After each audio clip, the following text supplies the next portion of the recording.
In a quiet kitchen in Asheville, North Carolina, a man stirs his coffee 3 times clockwise every morning. Not for taste, but for rhythm. That tiny ritual, unnoticed by everyone else, becomes his anchor. His way of telling the day, I'm here. I begin on my terms. We think transformation requires a revolution, a new job, a new city, a dramatic wake-up call. But what if the real power lies in the tiniest moments? Today, I'll show you 5 habits that seem almost too simple to matter, until you realize they've quietly saved your life. I used to believe that life would only begin once everything changed. Once I figured out the perfect schedule. Once I had the right career in New York or the right relationship in Los Angeles. Once I woke up every day with motivation pulsing through my veins and clarity like sunlight pouring through a window. But the truth, that version of life never came. What did come, slowly, almost invisibly, were moments. Not grand ones, just soft ones. A breath, a pause, a choice. And when I stopped waiting for the big shift and started noticing the small ones, my life began to reshape itself. Gently, steadily, deeply. That's what this video is about. Not hacks, not hustle, not promises of a perfect morning routine or a 10x lifestyle. It's about 5 small habits that meet you where you are. Whether you're in a bustling apartment in Chicago or a quiet porch in Vermont. Habits that don't require more energy, more money, or more time. Just more presence. Just the willingness to show up for yourself in the smallest ways possible. And to believe that those small ways are not a consolation prize. They're the foundation. These 5 habits are not theoretical. I've used them. I've shared them. I've seen them change people who thought they were too far gone, too tired, too stuck. I've watched them rebuild mornings, heal old narratives, and bring people back to themselves after years of running. They are the tiniest doors into the version of you that already exists. The version you forgot how to hear. If you're ready to reconnect with yourself, like this video and subscribe. We're in this together. It was a Wednesday morning in St. Louis. The sun had barely risen, the sky still painted in that quiet gray that makes everything feel a little heavier. I was sitting on the edge of my bed, phone in hand, already scrolling through emails, messages, news. My heart was racing, and the day hadn't even started yet. I didn't feel overwhelmed by one big thing. I felt buried by 100 small ones. Notifications, expectations, decisions I hadn't made yet, conversations I was dreading. And somewhere beneath all of that noise, I realized something chilling. I hadn't heard my own voice in weeks. Not the voice I used to talk to clients or friends. The voice that speaks only to me. The one that asks, "Are you okay?" The one that says, "You don't have to rush today." That voice had been drowned out by everything I thought I had to be. And I know I'm not alone in this. Most people don't break from one big moment. They wear down from thousands of tiny ones. But what changed things for me wasn't therapy or a sabbatical or moving to a new city. It was something embarrassingly small. One morning, before I grabbed my phone, I sat still for 30 seconds. I placed my feet flat on the floor and said out loud, "This day belongs to me." That's it. No candles, no affirmations, just a moment that was mine. And for the first time in a long time, I felt like I was choosing my day instead of being dragged through it. That was the beginning, the first thread in a new fabric. And now, I want to hand you that same thread. Technique 1. The coffee stir ritual. It happened at a diner in Boise, Idaho. I was halfway through a conversation with a stranger named Lucas, a mechanic who looked like he hadn't slept in 3 days. He was stirring his coffee, slowly, rhythmically, like it was the only thing anchoring him to the moment. I asked if he always did that, and he nodded without looking up. Every morning, 3 circles clockwise. It's stupid, but it helps. I didn't think much of it at the time. But weeks later, back home, I found myself standing in my kitchen, coffee in hand, exhausted from a restless night, and I remembered him. Without even trying to be poetic about it, I stirred. 3 slow turns, clockwise, just to see, just to feel. That's when I understood. It wasn't about the coffee. It was about creating rhythm, creating pause, a pattern that told your nervous system. We begin with stillness. In a world that demands speed and noise the moment you open your eyes, the coffee stir ritual is an act of rebellion. You don't need candles or silence, just a mug, a spoon, and a moment you claim as your own. Now, every morning, whether I'm in a hotel room in San Diego or in my own kitchen in Durham, I stir. 3 times, slowly, no rush. I breathe while I do it. I don't think of tasks or deadlines or who I need to impress. I think of Lucas. I think of rhythm. I think of how many days begin with chaos simply because we never paused to claim them first. So I invite you to try it. Tomorrow morning, or tonight with tea. Stir with presence. Stir like it matters, because it does. Because how you begin anything shapes how you carry everything. And you deserve to begin from a place of your own choosing. Technique 2. The pause before the scroll. It was a hotel room in Austin, Texas. One of those beige, in-between places where the air conditioning hums just loud enough to remind you that you're not home. I had woken up too early, still tangled in thoughts from the night before, and like clockwork, my hand reached for the phone on the nightstand. Thumb hovering, ready to unlock, to scroll, to escape. But something stopped me. Not a dramatic voice, not a lightning bolt, just a flicker of awareness. What am I reaching for? That was the first time I tried what I now call the pause before the scroll. It's the moment between waking and reacting. The breath you take before letting the world in. The 2, 3, 5 seconds you give yourself to arrive in your own body before being pulled into notifications, headlines, demands. It's not about shame or digital detox. It's about sovereignty, about deciding who gets your first attention. I started small. 10 seconds, eyes open, but no phone. Just breathing, listening to the air. Some mornings I'd place my hand on my chest and say, "I'm here." Other days, I'd sit up and stretch without needing it to mean anything. But what I noticed was powerful. My mind felt quieter. My chest less tight. My thoughts more like gentle waves than crashing noise. And on the days I forget, I feel it. I notice the difference, not just in my focus, but in my kindness. The pause before the scroll became a quiet rebellion against being consumed before I've even remembered who I am. You don't have to give up your phone. You just have to give yourself the dignity of arriving before the world does. You are not your inbox. You are not your feed. You are the breath that comes before the noise. Technique 3. The one-word intention. I was on the subway in New York City, packed shoulder to shoulder with strangers, each of us swaying gently as the train rattled down the track. It was 8:12 a.m., and already I felt like I was behind. Behind on emails, behind on goals, behind on the version of myself I thought I should have been by now. I looked up and saw a woman across from me holding a tiny notepad in her lap.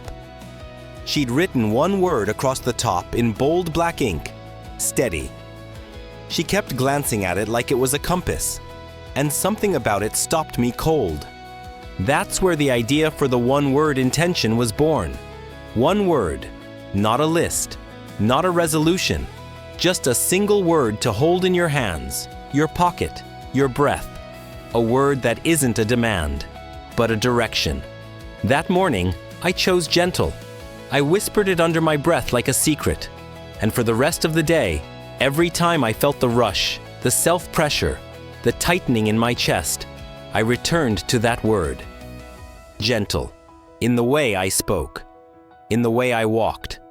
In the way I forgave myself for forgetting. Now it's part of my mornings. Before the meetings, before the noise, I ask myself, what do I need to remember today? Some days it's focus. Other days, joy. Sometimes it's breathe. Sometimes it's release. I write it down or say it out loud. It's not magic, but it's memory. It's a way of giving my day a name before the world names it for me. You can choose any word. Let it rise. Don't overthink it. It might feel small, but that word is a thread, and the day is a tapestry waiting to be woven around it. What word would you choose to guide your day today? Drop it in the comments. I'd love to hear what your heart is reaching for right now. Technique 4. The door frame reminder. It was a quiet afternoon in Spokane, Washington, and I was visiting my cousin Elise. Her life was far from quiet. 2 toddlers, a barking dog, and a work-from-home job that never really ended. But what struck me most wasn't the chaos. It was how she moved through it. Every time she passed through the doorframe between her kitchen and living room, she'd tap the wood with 2 fingers. No explanation, just a tap. Finally, I asked her about it. She smiled and said, "It's my reset. Every time I walk through, I choose to release whatever I was carrying on the other side." That moment landed deep in me. We walk through doorways a dozen times a day, mindlessly. What if we didn't? What if those moments became transitions, not just physical, but emotional? That's how the doorframe reminder was born. A simple gesture, a physical cue to return to yourself. You can tap the frame, whisper a phrase, take a single breath. It doesn't matter how, it matters that you do it. Because life moves fast, and unless we install pauses into our movement, we carry stress, frustration, and distraction from one room to the next like heavy bags we never put down. I started using this habit during a stressful work season in Denver. Every time I walked into my office, I touched the doorframe and said one word to myself: presence. That small act reminded me to leave behind what didn't belong, so I could arrive where I was, fully. It's not about adding time to your day. It's about adding meaning to the moments that are already there. Because every doorway is a threshold, not just to another room, but to another version of you. Technique 5. The pillow thank you. It was a rainy night in Seattle, the kind where the streetlights blur through water-streaked windows and everything feels a little softer, a little heavier.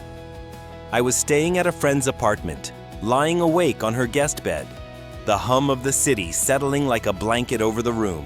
My mind was racing, reliving conversations, analyzing moments, picking apart the day as if regret could fix what already happened. I turned onto my side and let out a breath I didn't know I was holding. And then, without thinking, I whispered, "Thank you." Not to anyone. Not for anything specific. Just thank you. And somehow, that changed everything. That's how the pillow thank you was born. It's a closing ritual, a small, intentional moment to end the day, not with pressure, but with grace. You don't need a journal. You don't need the perfect thought. Just a breath, a whisper, a noticing. It can be thank you for trying. Thank you for surviving. Thank you for showing up, even when it was hard. Some nights, the words will feel true. Other nights, they'll feel distant. But saying them anyway becomes an act of compassion. I've used this practice in Airbnbs in Phoenix, in quiet cabins near Lake Tahoe, and in my own bed after the loudest, most chaotic days. And what I've found is this: when you close your day with kindness, you slowly begin to rewrite how you see yourself, not as a list of unfinished tasks, but as someone worthy of rest, of softness, of being thanked, even when no one else is watching. The pillow. Thank you is not a performance. It's not a gratitude list. It's a private moment between you and the person who made it through the day. You. There was a time, not that long ago, when I couldn't fall asleep without a podcast playing in the background. Not because I was interested in the topic, not because I needed the entertainment, but because I was afraid of the silence. I was living in Atlanta then, in a tiny apartment above a pizza shop, The scent of dough and basil drifted through the vents most evenings, but even that comfort wasn't enough to drown out the deeper noise, the kind inside my chest. I filled every gap in my day with something: notifications, noise, movement, distraction.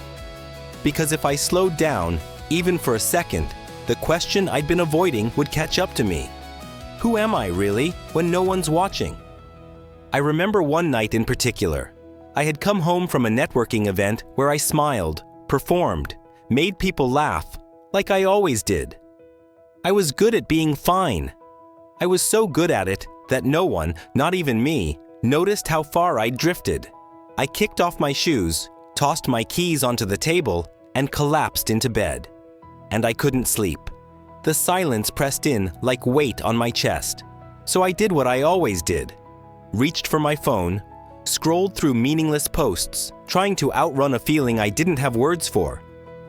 But something in me said, "Not tonight." I turned off the screen, set it down, and just lay there, eyes open, hands still.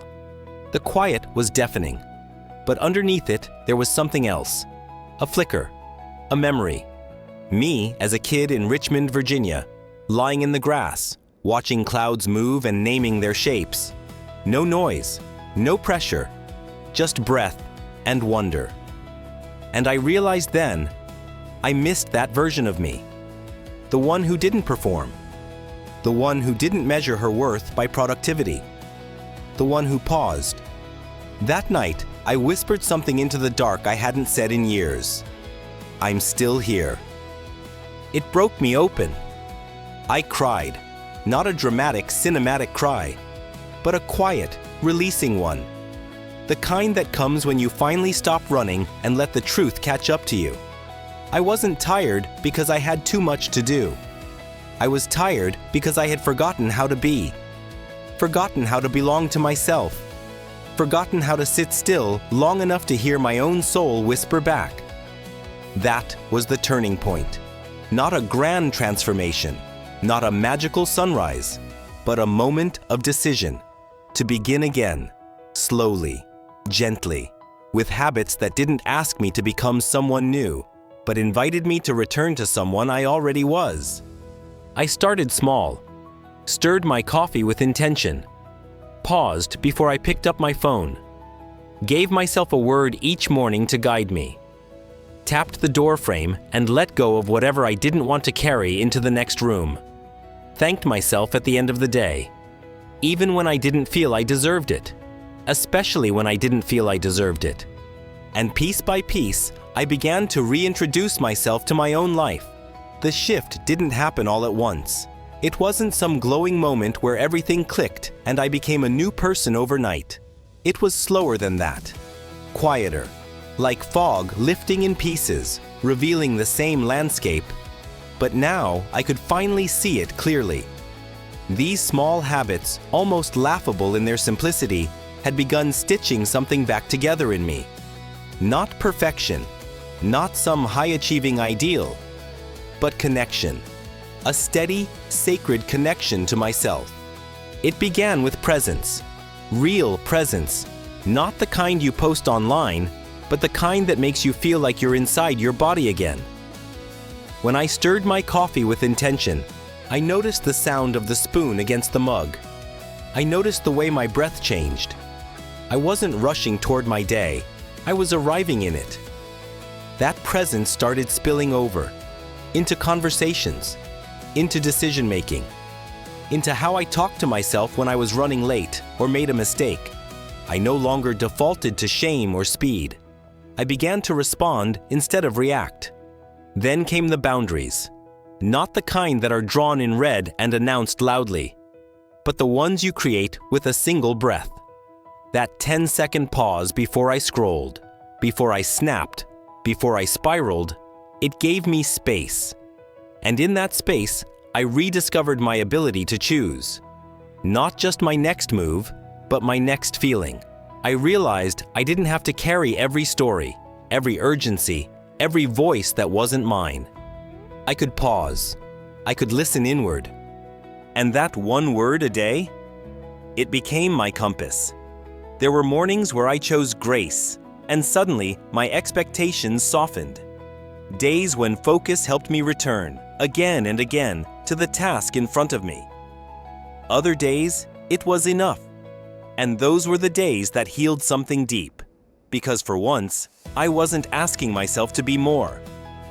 I was allowing myself to simply be. That door frame? It became sacred ground. Every tap, every breath through a threshold reminded me that I was allowed to begin again. From the kitchen to the living room, from work to rest, from conversation to quiet, I stopped dragging yesterday's stress into today's joy. I learned to leave things behind, not in denial, but in dignity.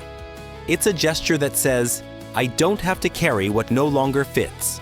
And the thank you at night? That became my mirror, my exhale, my way of honoring the version of me that showed up. Flawed, tired, distracted maybe, but still trying, still here.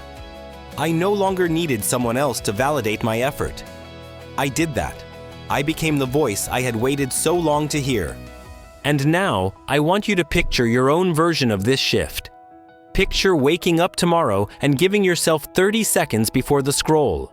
Stirring your tea or coffee with just enough presence to feel like a human again, not a machine. Picture choosing a word, just one, to carry with you like a quiet shield. Tapping the doorframe on your way into a difficult room and remembering that you have permission to leave fear at the threshold.